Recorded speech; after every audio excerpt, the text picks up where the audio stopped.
hotel.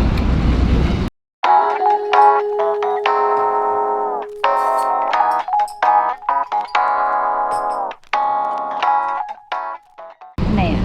Yan. Ito.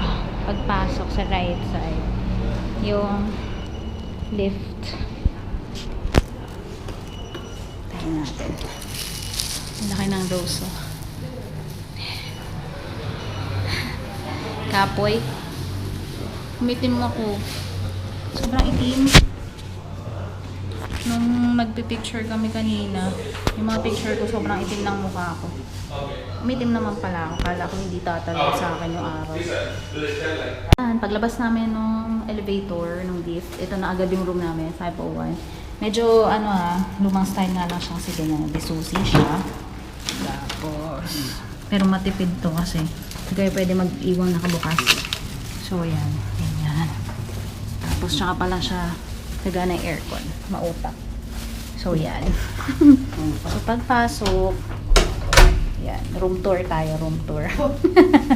So, pagpasok sa left side, ito na yung CR. Yan. Ganyan lang siya.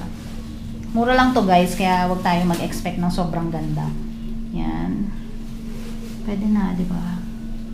Kaso yan, may pa-bathtub pa siya. Pero hindi naman ako nagaganyan. So, pwede lang. Yan. Hi! Yan. Tapos, yan. Ganyan lang siya, kaliit. Yan. Ito yung, yan, gamit. Tapos, ito. TV. Tapos, ano to? Cabinet ba to? Oops. What's this cabinet?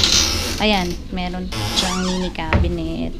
Tapos, ayan, andyan yung ref. Safe, and then ref. Yan, hindi lang nakikita. Ito. Yan. Uy, Yan. Yan. Tapos, maganda to kasi sobrang dilim nung sa curtain nila. Ayan, hindi ko mabuksan. Tapos, pag sumilip ka, ito lang. Nakita mo lang yung mga bahay-bahay dyan. buti may view. Yung mga landed houses dito sa SG. Yan, diba? Ganyan lang naman yung view niya. So, kaya rin na.